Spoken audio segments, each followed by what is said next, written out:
and I prefer it, and I use that. But in prison, everybody knew me as Curtis because that was the way we had to use our names, and we had to use our full given names. Later that became CC, because of Curtis Collins, both C's. And you move around from institution to institution and your name changes, and it changed from CC to C, and as the bigger I got from Parker 9, it got to be Big C. So there are a lot of men here tonight that know me from different institutions that I've been in. Rick Watson and I was together in El Reno.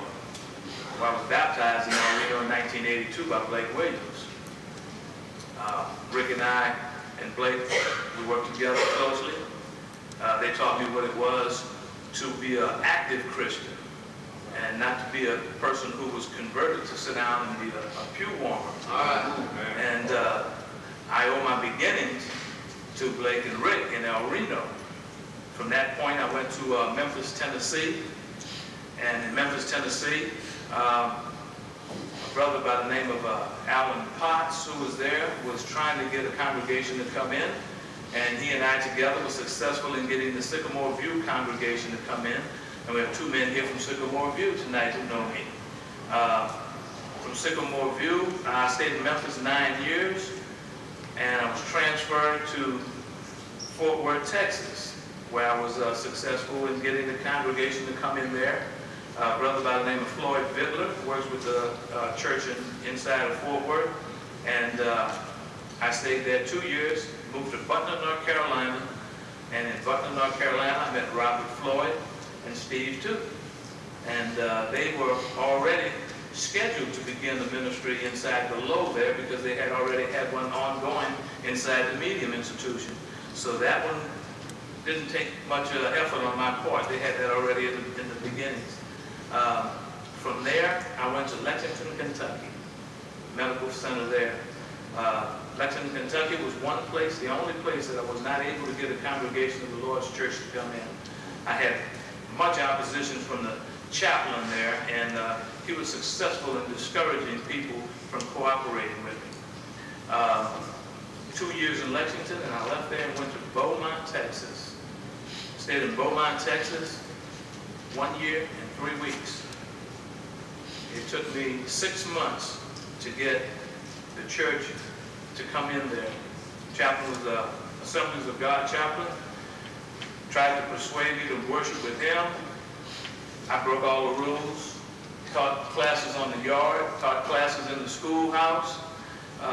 Finally got the associate warden to give us the permission to have a small communion service where we sang a song, read a scripture, said a prayer, had communion in 20 minutes. He tried to expand that. Opposition comes in from these people because they know that we don't consider any of the denominations as Christians.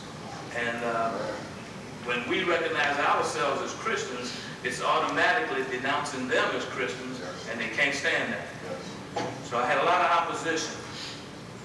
That's the end of the story, because after a year and 3 months there, I was released from Beaumont, Texas in June of 2000 to the halfway house in Phoenix, Arizona. Stayed in the halfway house in Phoenix, Arizona, 6 months, and I was released from there, December of 2000. That culminated 20 years, 1 month, and 1 day of federal incarceration. I served 20 years, 1 month, and 1 day of a life sentence. The Lord took me from a life sentence to life eternal because I was truly sorry for the crime that I committed. Took someone's life. I repented of my sins. I didn't like myself. Didn't like who I was at that time.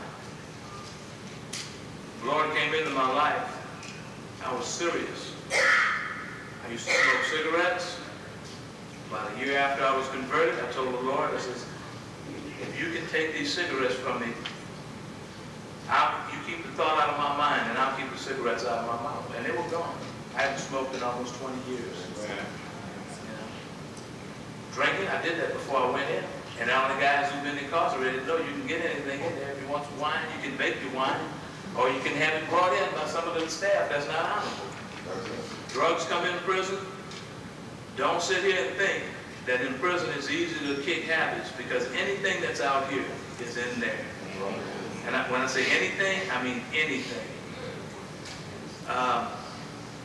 It's a hard walk to walk as a Christian in prison.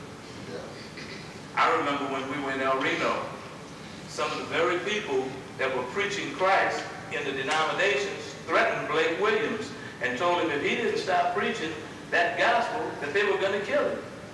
Blake Williams told him, go ahead, I just go home to my Lord. You know? And Blake was a big inspiration to me. I've been hearing his name brought up by a lot of different people that I didn't know that he had been in contact with after me and before me. But my story started when I was born in New Orleans, Louisiana, 1946. I'm 55 years old. I'll be 56 before this year is out.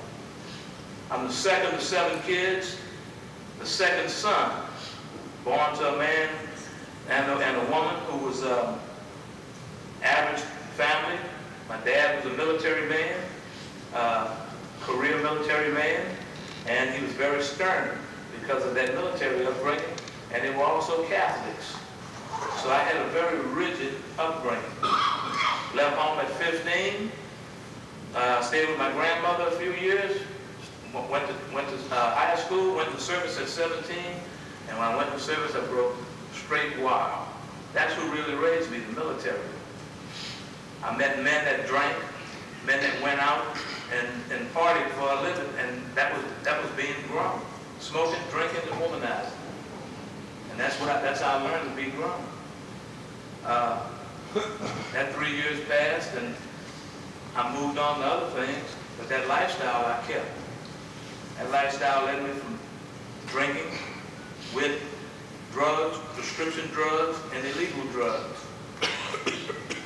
And the night I committed the homicide, I was on all of them.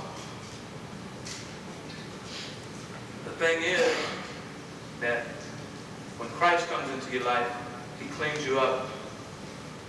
We can't clean ourselves up to come to God. You have a lot of men in prison there laboring under the false delusion that they can clean themselves